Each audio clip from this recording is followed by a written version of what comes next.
May Day. In much of the world, it's a workers' holiday celebrating the achievements of the organized labor movement, like the 8-hour workday and the weekend. It's been a day of labor protest going back over 200 years, but also a day of defiance going back even further, and celebration of spring, rebirth, community, and defense of the commons. On today's program, we celebrate the resilience of activists and their demands, which haven't changed all that much over the centuries. And we feature some of the actors behind this year's May Day, from Beyond the Moment, a cross-movement coalition, and others.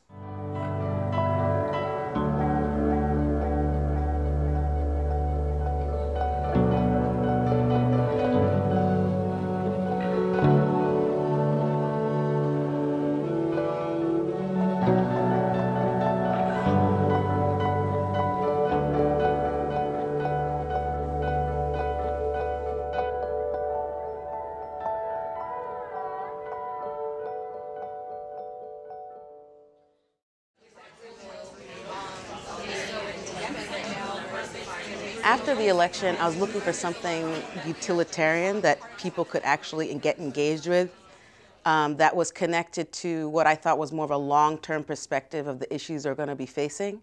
Boycotts traditionally have always been a great way to affect high halls of power, where we're looking at the BDS approach with Palestine, or you're looking at the boycott of apartheid South Africa, or you're looking at the Montgomery bus boycott.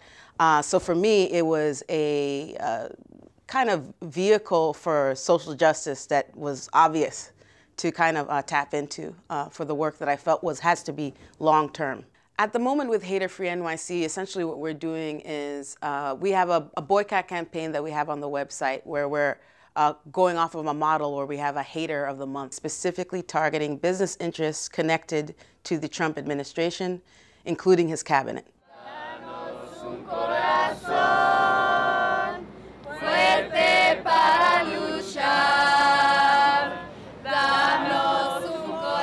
Cosecha is a nonviolent movement that is fighting for the permanent protection, dignity, and respect for all immigrants. Cosecha launched in February of 2016, so we're only about a year old. We want to create a 7-day strike where immigrants don't go to work, they don't go to school, and they don't buy.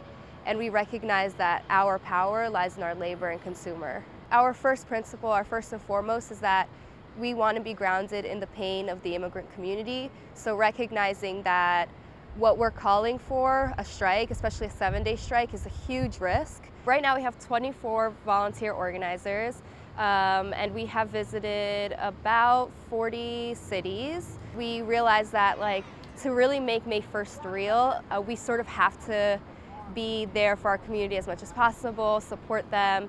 And so we've really been supporting cities that we've been visiting in doing outreach in their own community, and especially to do actions where it's either something small, like a banner drop, where 5 people choose a highway and they just drop a banner, to salsa shutdowns where there's 50 people just dancing in the middle of a grocery store.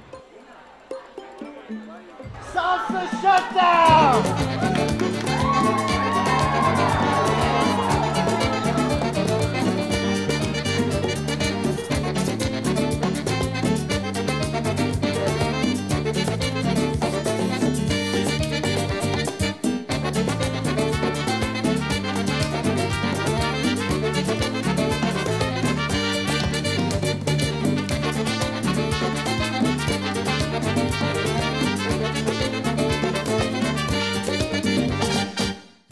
Uprose was founded in 1966. It was founded by Puerto Rican activists who were moving into Sunset from Red Hook to meet the unmet needs of the Puerto Rican community. And I've been here since 1996, and it was in 1996 that the organization became a social justice organization that started also working on environmental justice issues. Uprose is a member of the Climate Justice Alliance, and our cohort is called the Our Power campaign. And it's basically made up of frontline communities that are at the front line of the crisis, but are also moving for what we call just transitions. Just transitions is an economic framework that basically moves you away from fossil fuel extraction and to regenerative energy. And so, we're engaged in operationalizing just transitions, which means anything from trying to get these 3 community-owned solar projects on the ground to trying to make sure that we can have an industrial hub that builds for offshore wind. Sunset Park has the largest significant maritime industrial area in New York City. And in the industrial sector, we've got blue-collar, manufacturing, industrial jobs. And so it is the largest walk-to-work community in New York City. It has in some ways helped us retain the working class character of the neighborhood because people work here, they live here, they're able to support and raise a family here because of those blue-collar jobs. What we saw happen in the last 3 years was that Jamestown came into Sunset Park with this view of taking the industrial sector and turning it into the next Chelsea, the next Williamsburg. And so we immediately started reaching out to them and trying to figure out how we can get them to agree to start building for climate adaptation, for resilience, for renewable energy, for the kinds of what we think are sort of new industrial jobs that not only address the needs of the community and stimulate the economy locally, but also address the climate adaptation needs of the region. We have come too far, we won't turn around. We'll flood the streets with justice, we are free. Sanctuary, I think, it's an interesting concept, and it's quite open concept. It's up to us to figure out, to put in the policies that make sanctuary meaningful. It also comes from this long tradition of spaces, houses of worship particularly, being kind of the last place of refuge and the strongest place of refuge for people who are persecuted and people who are vulnerable.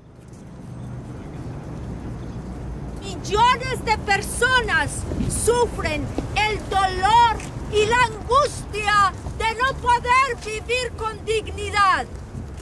Por ello, hoy venimos ante ti, frente a este muro simbólico de la injusticia que nos divide a todos.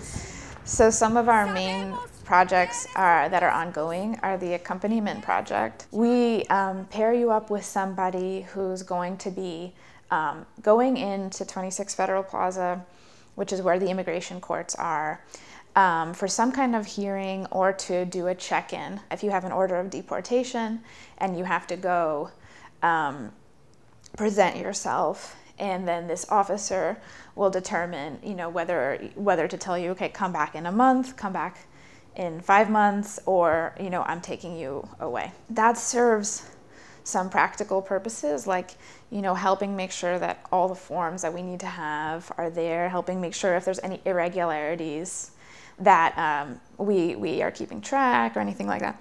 But then it also serves another kind of function that's more difficult to describe, and that is, I think, what happens when somebody who is used to going through a humiliating machinery of the state system alone has people by their side. And on the flip side of that, what happens when someone who's more privileged, who's a citizen who's used to interacting with the state at a certain level of, a certain expectation of a certain level of respect, timeliness, transparency, what happens when they, by walking with an undocumented person, feel firsthand the way that that person is being treated.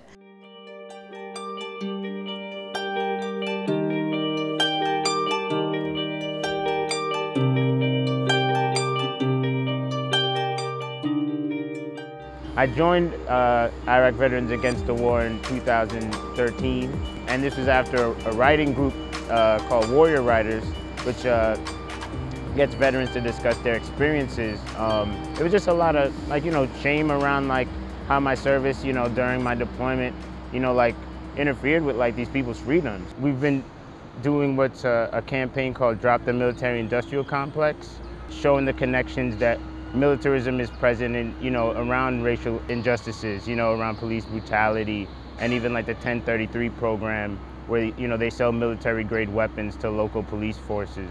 We want to stop militarism, but like right now, how that looks on the ground realistically in our local communities, especially for, frontline communities, internationally, like understanding, the investment in the military and the actions that it takes overseas divest from, like our communities around, health issues, housing issues, and education. Iraq Veterans Against the War is a member of the It Takes Roots coalition, and they became a member of the Beyond the Moment larger coalition.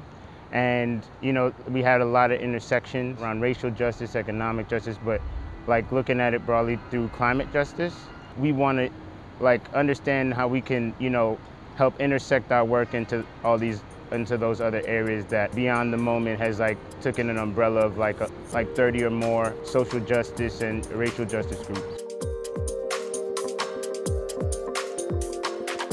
I was really excited to participate in the town hall that was put together largely by BYP 100, Baji, which works around Black immigrants in America, and A Million Hoodies on the anniversary of Martin Luther King's Beyond Vietnam speech, where he was trying to connect the America's geopolitical interests in terms of war in Vietnam abroad to the struggles people were dealing with here in the United States.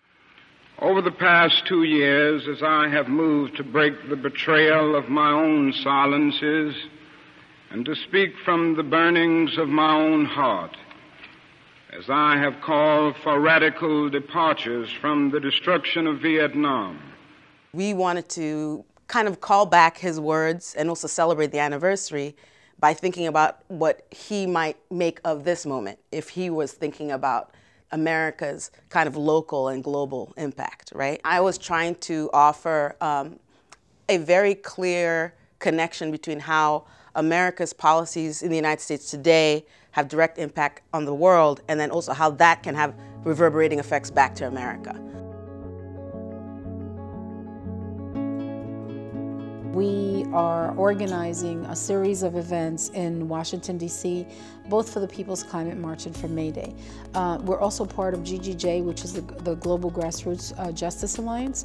And so all of these alliances and coalitions that we're part of are organizing a series of actions. We chose May 1st because it represents workers. But we really wanted to make it about immigration because the workers that are most vulnerable and most invisible are undocumented immigrant workers, the immigrants that pick our vegetables and our fruits and construct our buildings and clean our hotels and our rooms. It's really symbolic for us to have May 1st really be about immigrants. When we use an economic lens, we are shifting the narrative from do immigrants deserve to be here to this country needs its immigrant workforce. And if immigrants were to stop working, if we were to all be deported or to all leave, the entire economy would fail. And so to us, we're using our economic power as leverage to really win permanent protection.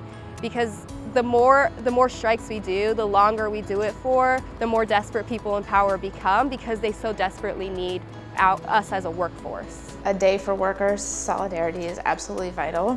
Historically and today, one of the main ways of keeping the power of labor down has been by dividing the working class, making it seem as if the immigrant labor is the enemy of the working class citizen labor.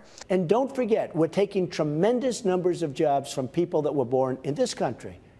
And you understand that because when you look at the rolls, you have 100 million people that potentially want to work and they can't find jobs. And so once we start recognizing what we have in common, what we have to gain in common, then we become extremely powerful. I think the issue is in this moment of resistance, I think everyone is getting to a point where they're thinking about where is the power? And I don't think the United States is often engaged in conversations around the power that money has in terms of undermining the authority of poor people, women, people of color, other marginalized groups. And that has to do, I think, with a larger challenge in this society around discussing class, discussing capitalism, discussing economic justice, and you can take that all the way even to reparations. I'm interested in more recognizing the systemic problem and being instrumental in terms of supporting the resistance in that way. People do not often make the connection between brutal tactics of immigration enforcement and exploitation of immigrant labor. That connection needs to be drawn the way that terrorizing the immigrant community is a way of enforcing conditions of exploitation and promoting them in so many industries, whether we're going to talk about agriculture, domestic labor, the restaurant and service industries. Across the board, these things are going hand in hand right now.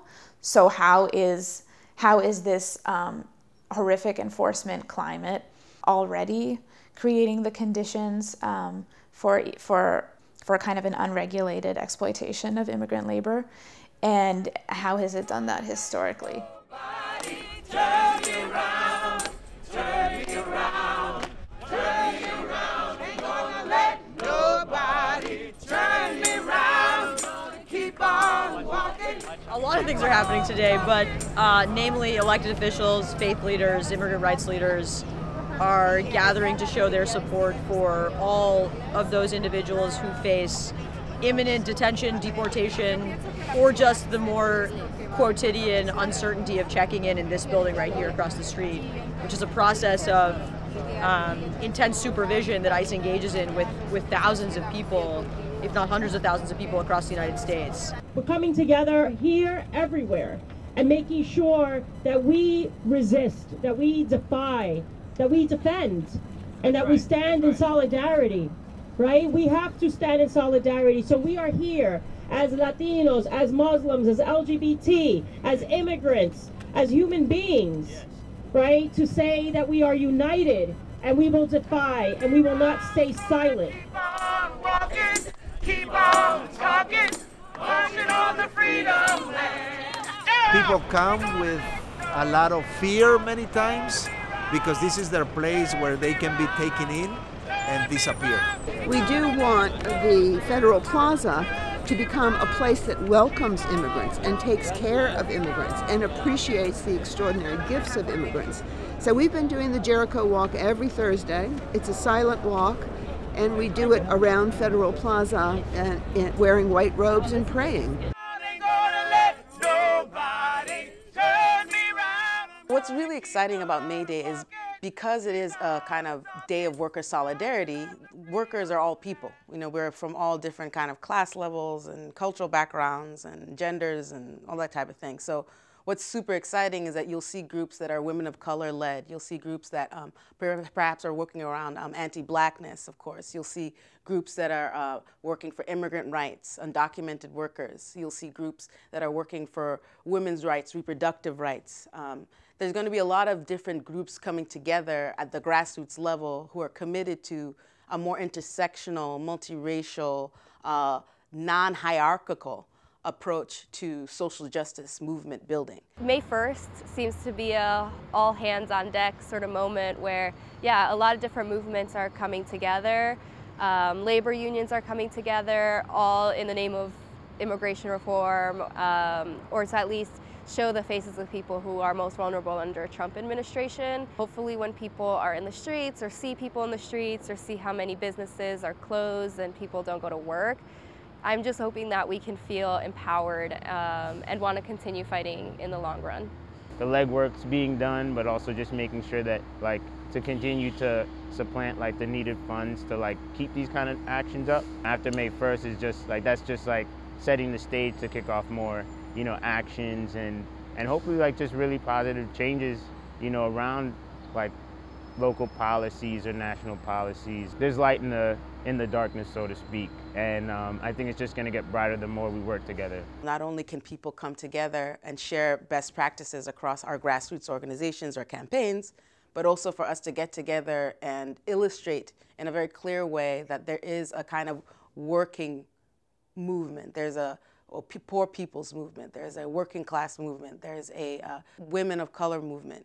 And we can work together because a lot of our interests are similar. So it's about creating that patchwork of organizations, but also about recognizing that that spirit of what Martin Luther King was talking about a poor people's movement, it isn't dead. It's very much alive. I wake up every day thinking about some of the challenges, and I think what gives me hope is really how people have shown up, that people are saying no, that people are challenging some of the traditional ways that they have of working with each other, trying to figure out how to collaborate better. That the conversations that was so hard in the past about, the big greens versus the grassroots and how do you share power and resources, that people are really being more intentional about those conversations because they realize that there's so much at stake. I think that it is an opportunity for people to bring out their best selves and to really challenge both how you share resources and power. There was and has always been this sort of top-down approach to thinking about how you resolve community problems, and this idea that, in this belief in contemporary missionaries, or that other people know what's better for communities of color than we do for ourselves. And I think that this is that moment that that folks realize that the answers are not only local, but that it's important to invest in the capacity of the grassroots organizations. What is necessary is that we build alignment. And I think that this is that moment for building that kind of alignment, and I'm seeing that happen. And that's exciting and necessary, and I hope that as we navigate our way through this, that it will redefine how people work with each other.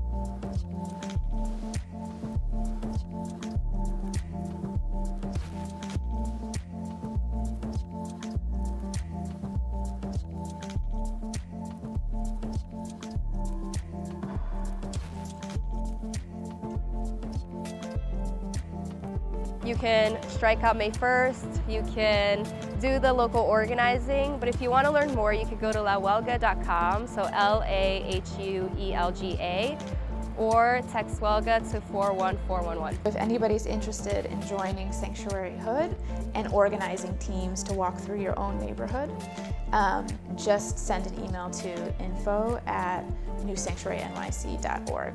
The work of Uprose is important because it's a community organization that has a lot of history and deep roots. It's an anchor of resistance. We work at the intersection of racial justice and climate change. We have existed in the midst of all of the isms all of our life and had to address them from the perspective of organizing, building community power, leveling the playing field. And so all of those things that we're rooted in right now are being threatened. We're focusing on trying to figure out different ways to measure our success, and then also connect what we're doing with this boycott to that longer, beyond the moment, beyond this second, beyond the reaction kind of approach. So we're figuring out as we go, and we want people to kind of work with us. So it's really important for people to come to our website, which is haterfreenyc.com. You can just go ahead and click a tab that says Join the Action, and then that way you're part of a mailing list where we'll consistently be updating you about what is the next target, what our next approach is, if there's a rally that we're attending, if there's an action that we're getting involved in, if there's a protest going on. That's like a very clear way for people to stay connected. After May 1st is that's just like setting the stage to kick off more, actions and hopefully just really positive changes, around like local policies or national policies, and supporting like indigenous communities in their struggle, frontline communities, and other things that I guess can't even really be imagined now because, you know, we're really in just like a moment that we haven't seen.